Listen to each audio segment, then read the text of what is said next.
How are you doing, sir? Sir, this is Paul Markin from 110 Communications. We're 110 Communications.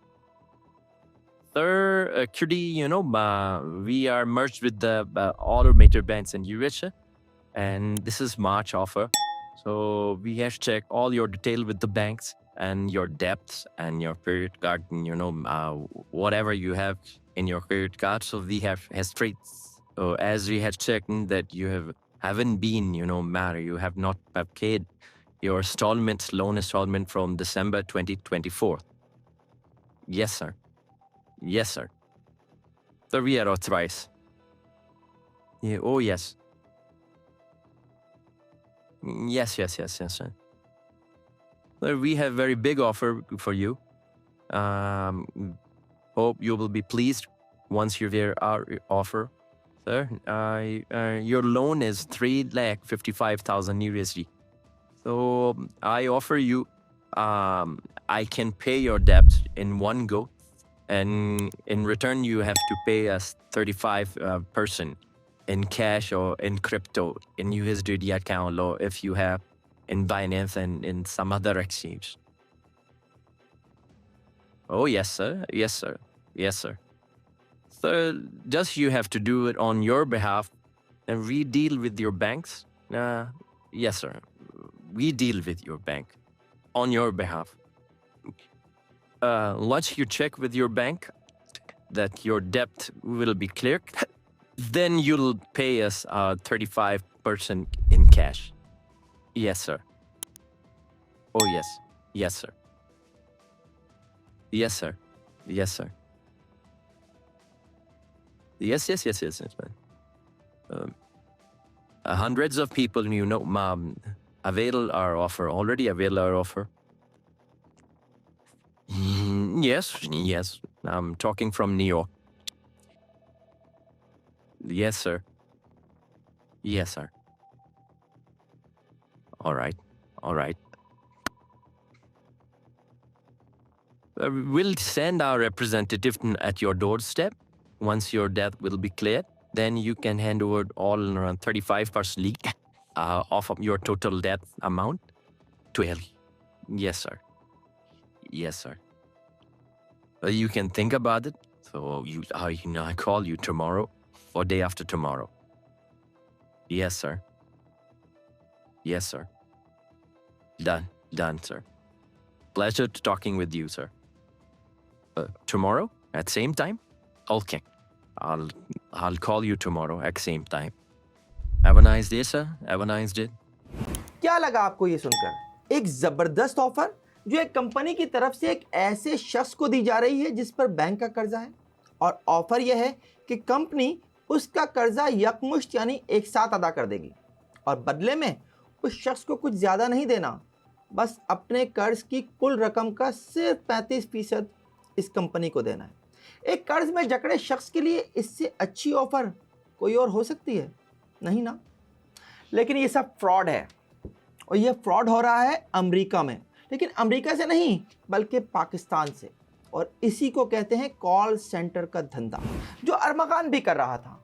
वही अरमगान जिसने toss करके मुस्तफ़ा आमिर को कत्ल किया, वही अरमगान जो डार्क वेब पर ऑर्डर करके कनाडा से मनशियात मंगवाता था और उसकी पेमेंट क्रिप्टो करेंसी से करता था, वही अरमगान जिसके पास से इंपोर्टेड कीमती असला मिला है जिसमें से किसी का भी लाइसेंस नहीं है, वही अरमगान जिसके डिजिटल वॉलेट में कई सौ बिटकॉइन हैं और वो पाकिस्तान के खुदा न खास्ता दिवालिया होने की सूरत में मुल्क चलाने की बात किया करता था, और अरमगान के पास ये बेतहाशा दौलत आई थी कॉल सेंटर के धंधे से।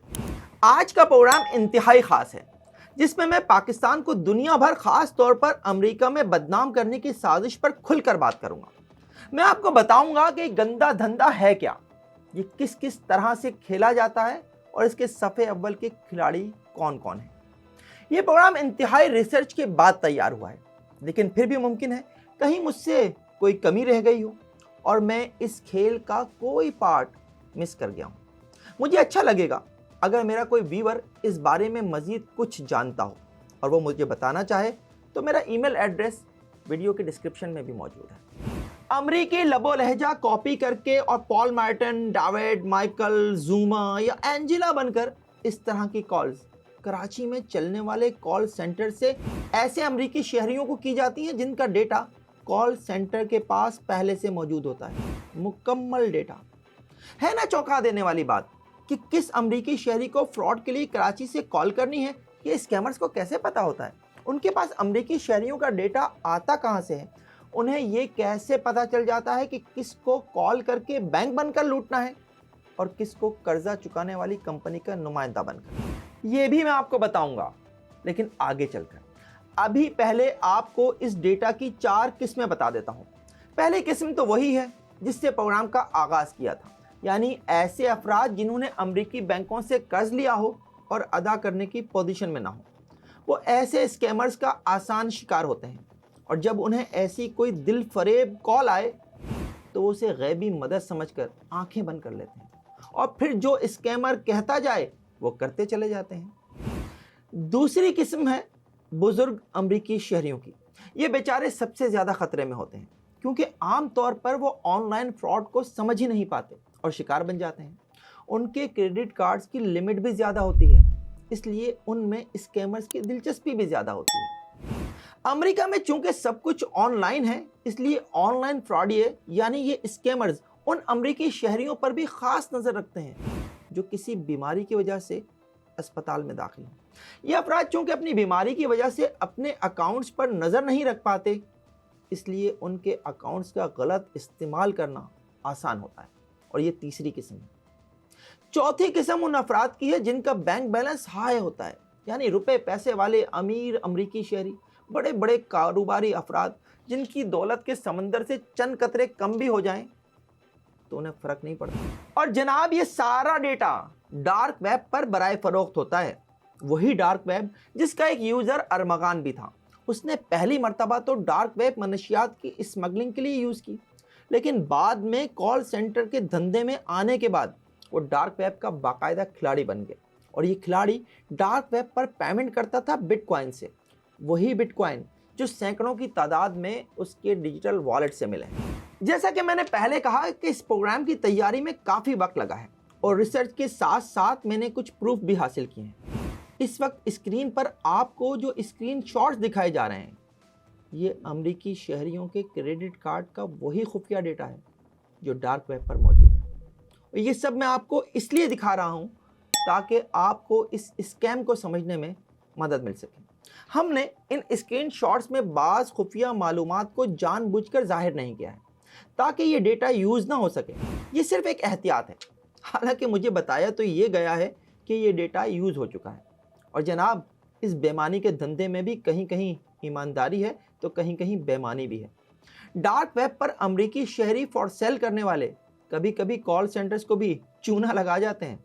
उन्हें ऐसा डेटा फरोख्त कर देते हैं जो पहले यूज़ हो चुका होता है। इसलिए आम तौर पर बड़े कॉल सेंटर्स डार्क वेब पर इधर उधर से ख़रीदारी नहीं करते।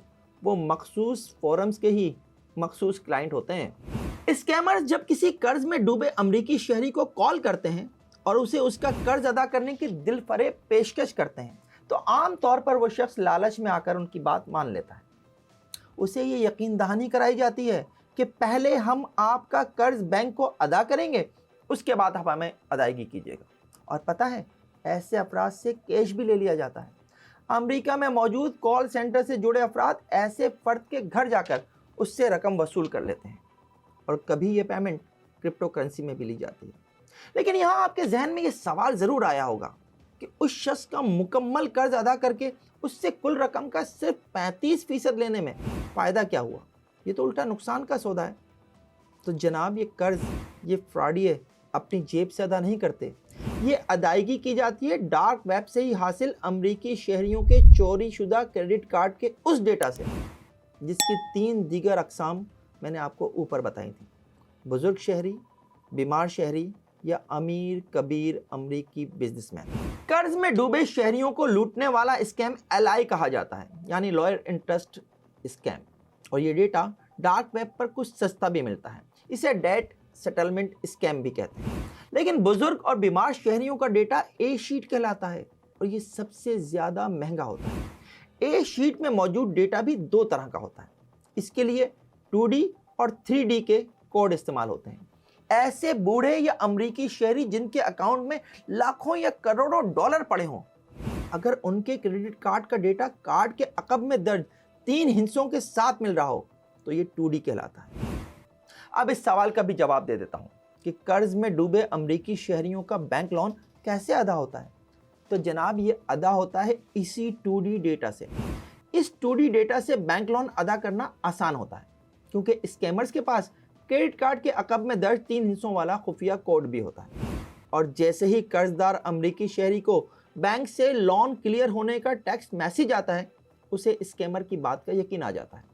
वो मजीद चूं चरा के बगैर अपनी कुल रकम का 35% या कभी कभी 50% भी खुशी खुशी स्कैमर के बताए हुए तरीके से अदा कर देता है। हालांकि उसका कर्जा किसी कंपनी ने नहीं बल्कि किसी दूसरे अमरीकी शहरी के क्रेडिट कार्ड से अदा किया गया होता है। और यहाँ से उन बेचारों की जिंदगी में एक नया मोड़ आ जाता है जब उस शहरी को जिसके क्रेडिट कार्ड से बैंक लोन अदा किया गया होता है उसे पता चलता है तो वो अपने बैंक को रिपोर्ट करता है। और बैंक टू बैंक जब ये चीज़ सामने आ जाती है कि बैंक लोन चोरी के क्रेडिट कार्ड से अदा किया गया है तो बैंक ना सिर्फ अपना कर्जा दोबारा से मांगना शुरू कर देता है और अक्सर ऐसे चोरी के क्रेडिट कार्ड से अदायगी पर कर्जदार को लीगल एक्शन का भी सामना करना पड़ जाता है। और कुल रकम का 35 से 50% जो कॉल सेंटर वाले ले उड़े, वो अलग नुकसान। खैर, ये तो लालच में अंधे हो जाने वाले अमरीकी शहरियों की प्रॉब्लम्स हैं। मैं ज़रा आपको इस 2D डेटा के कुछ और इस्तेमाल के बारे में भी बता देता हूँ। क्रेडिट कार्ड के इस चोरी शुदा डेटा को शॉपिंग वेबसाइट पर भी इस्तेमाल किया जाता है। इसके भी दो तरीके हैं। एक तो महंगी शॉपिंग करके कार्ड को खाली कर दिया जाए, जैसा कि लैपटॉप खरीद लिया, महंगे मोबाइल फ़ोन्स खरीद लिए, शॉपिंग कार्ड्स वगैरह खरीद लिए और फिर उन्हें दोबारा बेच दिया। ये चोरी शुदा डेटा टिकटॉक पर भी इस्तेमाल होता है। चोरी शुदा क्रेडिट कार्ड के ज़रिए किसी एक टिकटॉक अकाउंट पर बैलेंस खरीदा जाता है और फिर ये किसी दूसरे टिकटॉक अकाउंट को ट्रांसफ़र कर दिया जाता है। बज़ाहिर यही लगता है कि किसी की वीडियो पसंद आने पर उसे रूबी दे दिए गए और इसका कोई क्लेम भी नहीं कर सकता। दूसरा तरीका भी आपको बता देता हूँ, लेकिन पहले आपके जहन में पैदा होने वाले एक सवाल का जवाब दे देता हूँ कि अगर क्रेडिट कार्ड्स का ये डेटा डार्क वेब से ख़रीदा जा सकता है तो डार्क वेब पर ये डेटा बेचने वाले खुद उसे इस्तेमाल करके करोड़पति या अरबपति क्यों नहीं बन जाते? तो जनाब, इसका जवाब है सिर्फ एक लफ्ज़, मर्चेंट। जी हाँ, ये मर्चेंट वो अहम तरीन बंदा है जिसके बगैर ये धंधा चल ही नहीं सकता। और मर्चेंट उस शख्स को कहते हैं जिसके अकाउंट में फ्रॉड के इस धंधे की रकम ट्रांसफ़र होती है। मिसाल के तौर पर, अगर मेरे पास डार्क वेब से ख़रीदा हुआ अमरीकी शहरियों का 2D डेटा है और मैं ये कार्ड फौरी तौर पर इस्तेमाल करना चाहता हूँ तो मैं ऐसी शॉपिंग वेबसाइट्स पर जाऊँगा जो मेरी अपनी ही बनाई हुई होंगी।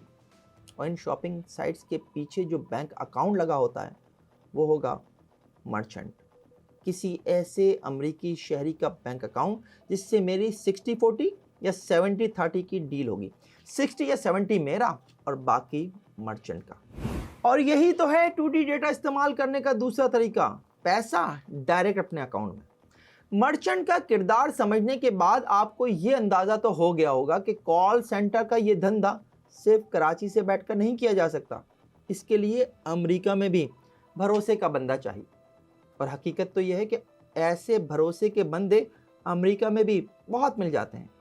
ये मर्चेंट्स बदलते भी रहते हैं और अब तो इसमें एक नई किस्म भी आ गई है, NGO का अकाउंट। ऐसी शॉपिंग वेबसाइट्स पर मर्चेंट में NGO एनजीओ का अकाउंट लगा दिया जाता है कि अगर कभी पकड़ाई हो भी जाए और ये सवाल हो कि इस अकाउंट में इतना पैसा कहाँ से आया, तो आसान जवाब दिया जा सके कि जनाब हमारी तो NGO है, दुनिया भर से लोग चैरिटी करते हैं, ये सब तो चैरिटी का पैसा है। पाकिस्तानी NGOs के भी मर्चेंट अकाउंट लगे होते हैं बहुत सी शॉपिंग वेबसाइट्स के पीछे। अब ज़रा चोरी शुदा क्रेडिट कार्ड्स के 3D डेटा की बुनियाद पर फ्रॉड का तरीका बता देता हूँ जो ये कॉल सेंटर्स आम कर रहे हैं। 3D डेटा उस डेटा को कहा जाता है जिसमें बैंक वेरिफिकेशन की ज़रूरत पड़ती है और कॉल सेंटर में बैठे शिकारी ऐसे कार्ड से लाखों डॉलर उड़ाते वक्त इतनी चालाकी का मुजाहरा करते हैं कि अकल दंग रह जाती है। एक कॉलर किसी ऐसे बूढ़े फर्द को कॉल करता है जिसके कार्ड का डेटा तो है उसके पास, लेकिन उसके लिए बैंक का भेजा हुआ OTP भी दरकार है। ये कॉलर आम तौर पर बैंक बनकर उस बूढ़े शख्स को, जो कोई मर्द भी हो सकता है और खातून भी, मुख्तलिफ तरीकों से बेवकूफ़ बनाता है। आम तौर पर डराया जाता है कि आपके अकाउंट की तस्दीक नहीं हो रही, आपके पास एक OTP आएगा, वो आपने बताना है। अगर आपने ऐसा नहीं किया तो आपका कार्ड या अकाउंट ब्लॉक हो जाएगा। इसी दौरान वो कॉलर उस शख्स के क्रेडिट कार्ड का चोरी शुदा डेटा या तो किसी का कर्ज अदा करने के लिए या किसी शॉपिंग वेबसाइट पर इस्तेमाल करता है। कार्ड के इस्तेमाल पर बैंक से उस शख्स के मोबाइल फ़ोन पर OTP आ जाता है। कॉल सेंटर से कॉल करने वाला ये शख्स उस वक्त तक उस बूढ़े शख्स को ज़हनी तौर पर इतना माऊफ कर चुका होता है कि वो ये OTP उससे बताते हुए ज़रा नहीं सोचता। OTP मिलते ही उस शख्स का अकाउंट एक झटके में खाली कर दिया जाता है। क्रेडिट कार्ड के डेटा के साथ उनके पास ये इन्फॉर्मेशन भी होती है कि इस क्रेडिट कार्ड की लिमिट क्या है, और इसी लिमिट के हिसाब से ये कार्ड यूज़ किया जाता है। कॉल सेंटर्स में बैठे ये अफराद अपने धंधे के इतने माहिर हो चुके हैं कि एक ही कॉलर कभी बैंक बनकर किसी को कॉल करता है, तो कभी कर्ज अदा करने वाले कंपनी का नुमाइंदा बनकर। ये कभी मर्दाना आवाज़ में बात करता है तो कभी ज़रूरत पड़ने पर लड़की भी बन जाता है। कॉल सेंटर के इस गैर कानूनी धंधे पर काम करने वाले एक पुलिस ऑफिसर ने नाम जाहिर ना करने की शर्त पर बताया कि आम तौर पर कॉल सेंटर में काम करने वाले नौजवान लड़के और लड़कियां किसी कॉलेज या यूनिवर्सिटी के तालिब इल्म होते हैं। अच्छी अंग्रेज़ी की बुनियाद पर उन्हें कॉल सेंटर में जॉब दे दी जाती है। शुरू में उन्हें किसी सीनियर के साथ लगाया जाता है और फिर एक स्क्रिप्ट के साथ फ़ोन नंबर्स की लिस्ट दे दी जाती है। उन्हें कहा जाता है कि उन्हें कॉल करके बस ये स्क्रिप्ट बोलना है, और ये वही स्क्रिप्ट है जिससे मैंने प्रोग्राम का आगाज़ किया था। लेकिन वो कॉल किसी कॉल सेंटर से नहीं की जा रही थी, वो एक रीएनैक्टमेंट है जो सिर्फ आपको कॉल सेंटर्स का ये धंधा समझाने के लिए फिल्माई गई है। इस पुलिस ऑफिसर ने यह भी बताया कि कॉल सेंटर का धंधा आम तौर पर शहर के पोश इलाकों यानी क्लिफ्टन और डिफेंस में हो रहा है, क्योंकि वहाँ कानूनी कार्रवाई का डर कम होता है। लेकिन ऐसा नहीं है कि शहर के दीगर इलाकों में ऐसा कुछ नहीं है।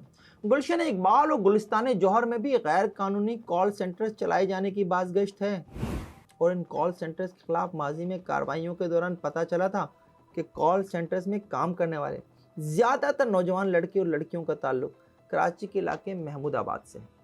वो एक ख़ास तबके से ताल्लुक़ रखते हैं और उन्हें इस काम के लिए इसलिए मौजू समझा जाता है कि वो अमरीकी लहजे को ज़्यादा जल्दी कॉपी कर लेते हैं।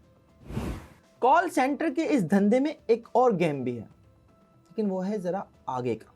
ये गेम हर कॉल सेंटर में नहीं होता। ज़राए बताते हैं कि अरमगान के कॉल सेंटर में भी ये गेम हो रहा था, और ये है क्रेडिट कार्ड क्लोनिंग। चोरी शुदा डेटा से क्रेडिट कार्ड क्लोन किए जाते हैं। डेटा की बुनियाद पर कॉल सेंटर में रखी मशीन बिल्कुल वैसा ही क्रेडिट कार्ड प्रिंट कर देती है, सेम टू सेम, जैसा कि बैंक ने अपने अकाउंट होल्डर को जारी किया होता है। और इतलात ये हैं कि बाज़ कॉल सेंटर के पास अमेरिका में चलने वाली पॉज मशीन्स भी हैं। क्लोन कार्ड बनते ही उसे ऐसी पॉज मशीन में स्विप करके डब्बा बजा दिया जाता है, और इसीलिए इस कॉल सेंटर के धंधे को डब्बे का काम भी कहा जाता है। कॉल सेंटर के इस धंधे में इतना पैसा है कि अरमगान भी पागल हो गया था। पैसा बरस रहा था। उसने महंगी गाड़ियां खरीदी, महंगा तरीन असला खरीदा, घर खरीदे, यानी हर शौक पूरा किया। वो खर्च कर रहा था, लेकिन दौलत ख़त्म होने का नाम नहीं ले रही थी। और फिर उसने क्रिप्टो करेंसी ख़रीदना शुरू कर दी, उसकी माइनिंग मशीन्स ख़रीद ली। उसके पास इतना पैसा आ चुका था कि वो बड़कियां मारता था कि पाकिस्तान दिवालिया हो गया तो कौन चलाएगा? अरमगान चलाएगा। कॉल सेंटर के इस धंधे में अरमगान अकेला नहीं है, कई और खिलाड़ी भी हैं, और FIA के ज़राए से एक ऐसा ही नाम और सामने आया है, और वो है हानि का। FIA के ज़राए बताते हैं कि हानि इस खेल की एक बड़ी मछली है। कुछ अरसे पहले तक एक सॉफ्टवेयर हाउस में काम करने वाला हानि आज अरबपति है। उसके कॉल सेंटर में एक दो नहीं 2500 अफराद काम करते हैं, जो यहाँ से बैठकर दिन रात अमरीकी शहरियों को चूना लगा रहे हैं। कार्रवाई इसलिए नहीं होती कि हिस्सा जो मिल रहा है। मैं अपने अगले प्रोग्राम में इसकी डिटेल्स भी सामने लाऊंगा। आखिर में एक ऐसे अमरीकी शहरी की अमरीका से मेरे नाम भेजी गई एक वीडियो भी आपसे शेयर कर लेता हूँ। जिसका कर्जा 110 कम्युनिकेशन के जरिए अदा हुआ, जाहिर है क्रेडिट कार्ड के चोरीशुदा डेटा की मदद से। Hello, how are you, Fahim? How's everything with you? I am Jason, and I am from Jersey. I apologize for not being showing my face because of the personal issues, and some business issues. I hope you understand. Just gonna come straight to the point that I received a call from 110 Communications back in like 2023, and they offered to pay off my debts, which total like $170,000. In return, they charge 35% of settlement fees, which I had, which I was like, had to pay in cash. I was surprised, but relief at the opportunities. So I agreed to pay that. The person I dealt with, I believe his name was Julius Martin, and I noticed that his accent didn't sound American. So I asked him about the multiple times, however, he insisted that he was from the USA, and he didn't press. So I didn't press I didn't press any.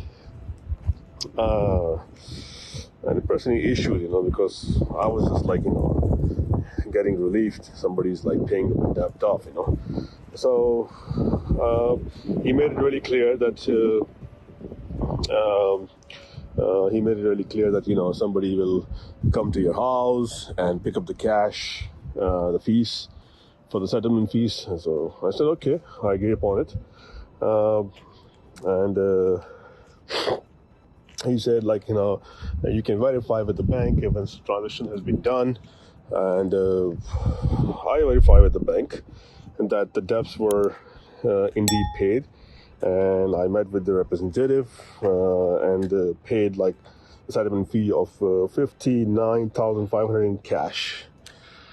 Similarly, my friend Samuel also used 110 Communication to settle his debt of $245,000. Yasin मेक का कर्जा तो अदा हो गया, लेकिन किसी दूसरे अमेरिकी शहरी को जरूर चूना लग गया।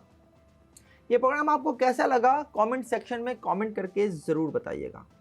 देखते रहिए FIR, जब तक जुर्म बाकी है।